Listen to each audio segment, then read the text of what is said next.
안녕하세요. 국세청에서 온 남자 국세남 나태현 세무사입니다. 똑같은 38평에 공시가액 6억짜리 아파트를 상속받는데 왜 우리 집은 취득세를 1896만원이나 내고 옆집은 고작 576만원만 냈을까요? 무려 1320만원의 차이. 이게 실제로 가능한 일이냐고요? 네, 가능합니다. 이 차이를 만드는 비밀은 바로 무주택 상속인을 위한 취득세 특례세율에 숨어 있습니다. 대부분의 사람들이 상속은 법정 지분대로 공평하게 나누면 된다고 생각하지만 바로 그 생각이 수천만 원의 세금 차이를 불러옵니다. 오늘 영상에서는 상속주택 취득세를 70% 이상 줄일 수 있는 이 강력한 취득세 특례세율의 적용과 이 혜택을 활용하기 위한 상속인들 간의 협의 분할 전략에 대해 알려드리겠습니다. 또한 상속 분쟁이 생겼을 때 상속 등기 문제를 해결하는 비상대책까지 설명드리도록 하겠습니다. 상속주택 절세의 심장은 바로 여기에 있습니다. 만약 상속인 중에 무주택자가 단 한 명이라도 있다면 이야기는 완전히 달라집니다. 지방세법에서는 상속인의 주거 안정을 돕기 위해 파격적인 세율 혜택을 주기 때문입니다. 원래 상속주택에 적용되는 기본세율은 취득세 2.8%에 지방교육세, 농어촌 특별세를 더해 전용면적 85제곱미터 초과는 총 3.16%, 85제곱미터 이하는 2.96%입니다. 하지만 돌아가신 날 현재 무주택 세대에 해당하는 상속인이 주택을 상속받는 경우는 세율이 0.96%로 수직 하락합니다. 85제곱미터 초과 공시가 6억원 아파트를 예로 들어볼까요? 유주택자 상속시는 일반 세율 3.16% 적용하여 1896만원, 무주택자 상속시는 특례세율 0.96% 적용하여 576만원. 보시는 것처럼 세금 차이가 1320만원 발생합니다. 상속받는 주택의 가치가 높을수록 이 차이는 매우 커지겠죠. 여기서 가장 중요한 점은 개인이 아닌 세대 기준이라는 점입니다. 상속인 본인뿐만 아니라 주민등록표에 함께 등재된 세대원 모두가 무주택자여야 이 혜택을 온전히 받을 수 있습니다.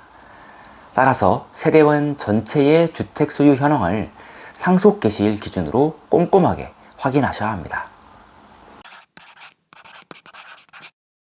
그렇다면 상속인이 여러 명이고 유주택자와 무주택자가 섞여 있다면 이 0.96% 특례세율 혜택을 어떻게 극대화할 수 있을까요?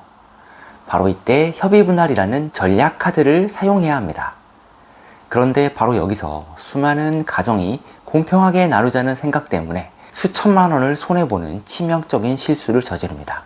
지방세법에서는 1주택을 여러 사람이 공동으로 상속받을 때 그들 모두를 지분만큼 주택 소유한 것으로 보지 않습니다. 지분이 가장 큰 상속인을 그 주택의 소유자로 봅니다. 만약 지분이 가장 큰 상속인이 2명 이상이면 그 주택에 거주하는 사람을 주택 소유자로 보고 거주자도 없다면 나이가 가장 많은 사람을 주택 소유자로 봅니다. 이게 왜 중요할까요? 유주택자인 형과 무주택자인 동생이 부모님 아파트를 상속받는 실제 상황을 시뮬레이션 해보겠습니다. 이 경우 무심코한 공평한 5대5 분할은 최악의 선택입니다. 이때 동생은 본인이 무주택자이니 본인 지분 50%는 0.96% 특례세율을 받을 거라 생각했겠죠. 하지만 이것은 착각입니다. 두 사람의 지분이 50%로 동일하기 때문에 세법은 다음 기준인 나이가 가장 많은 사람을 소유자로 봅니다. 즉 유주택자인 형이 이 주택 전체의 소유자로 간주되는 것입니다. 결과적으로 동생의 무주택자 혜택은 사라지고 주택 전체에 대해 유주택자 기준인 3.16%의 일반 세율이 적용됩니다. 6억짜리 주택이라면 취득세는 고스란히 1896만 원이 나옵니다. 이제 진짜 전문가의 전략을 알려드립니다. 협의 분할을 통해 무주택자인 동생의 지분을 형보다 단 1%라도 아니 0.1%라도 많게 설정하는 겁니다. 예를 들어 동생 50.5%, 형 49.5% 이렇게 나누는 것이죠. 이렇게 되면 지분이 가장 큰 상속인 기준에 따라 이 주택의 세법상 소유자는 무주택자인 동생이 됩니다. 그럼 주택 전체에 대해 0.96%의 특례 세율이 적용되어 형의 지분 49.5%까지도 낮은 세율 혜택을 함께 받게 됩니다. 내야 할 취득세는 576만 원으로 줄어듭니다. 단순히 지분 1%를 조정하는 것만으로 무려 1320만 원의 세금을 아끼는 것입니다. 이것이 바로 협의분할 전략입니다. 상속에서 공평한 n분의 1이 항상 최선은 아니라는 점 오늘 반드시 기억하셔야 됩니다. 방금 알려드린 이 특례세율과 협의분할 전략, 이것 하나만 제대로 이해하셔도 여러분은 이미 상속세 전문가에게 고가의 컨설팅을 받은 것과 같습니다. 국세남 채널은 뜬구름 잡는 이야기가 아니라 실제로 유용한 세금 정보를 알려드리고 있습니다. 오늘 정보가 정말 유용하다고 느끼셨다면 잊지 마시고 지금 바로 구독과 알림 설정을 눌러주세요. 오늘은 상속주택의 취득세 편이지만 다음번엔 양도와 종합부동산세 편도 다룰 예정입니다. 마지막으로 상속 분쟁 시 상속인 간 협의가 안 되어 상속 등기 등 상속 절차의 어려움에 대해 도움이 될 수 있는 팁을 알려드리려고 합니다. 일반적으로 상속 관련 취득세는 상속 등기와 같이 납부합니다.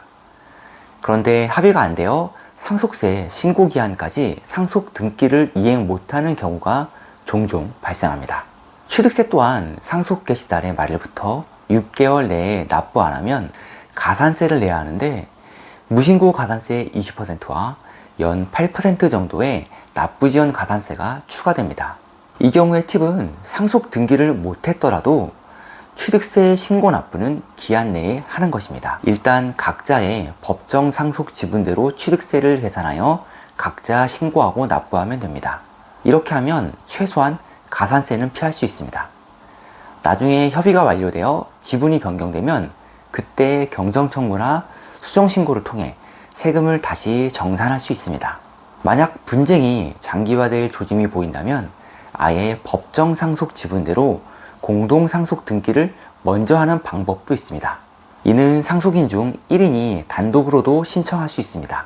이렇게 하면 일단 법적인 소유권을 확보하고 해당 부동산을 담보로 취득세 대출을 받거나 상속세 연부연납 신청 시 납세 담보로 제공하기가 훨씬 수월해집니다.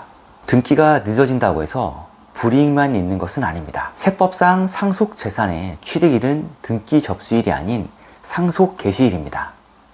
나중에 이 주택을 팔 때 양도소득세를 계산하는데 보유기간이 길수록 유리하겠죠. 상속 등기가 아무리 늦게 되어도 그 보유기간의 시작점은 바로 이 상속 개시일이라는 점 꼭 기억해 두시기 바랍니다. 마지막으로 정말 중요한 내용입니다. 이 내용은 취득세가 아닌 상속세 관련 팁이지만 함께 알아두시면 정말 유용합니다. 상속세 신고 시 배우자가 있다면 최대 30억까지 배우자 상속 공제를 받을 수 있는데 원칙적으로 상속세 신고 기한 내에 협의분할 상속 등기까지 마쳐야 됩니다. 만약 분쟁으로 등기를 못했다면 상속재산 미분할 사유서를 상속세 신고서와 함께 제출하고 배우자 상속 공제 혜택을 받을 수 있으니 절대 놓치지 마시길 바랍니다. 이 경우 배우자 상속재산 분할 기한은 상속세 신고 기한부터 9개월이므로 반드시 기한을 준수하셔야 됩니다. 자, 오늘 정말 중요한 내용들을 핵심 위주로 빠르게 달려왔습니다. 다시 한번 머릿속에 각인시켜 드릴게요. 첫째, 상속인 중 무주택 세대가 있다면 취득세율이 3.16%에서 0.96%로 줄일 수 있다는 것. 둘째, 이 혜택을 받으려면 협의 분할을 통해 무주택 상속인에게 상속주택 지분을 가장 크게 할 것. 셋째, 상속재산 협의가 안 되어도 6개월 내에 법정 지분으로라도 취득세는 반드시 신고해야 가산세를 피할 수 있다는 것. 넷째, 상속 분쟁으로 등기를 못했다면 상속재산 미분할 사유서를 상속세 신고서와 함께 제출하고 배우자 상속공제 혜택을 챙길 것.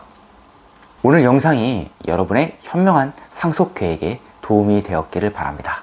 더 복잡하고 궁금한 상황이라면 반드시 전문가와 상담하여 최적의 길을 찾으시길 바랍니다. 지금까지 국세청에서 온 남자, 국세남 나태현 세무사였습니다. 감사합니다.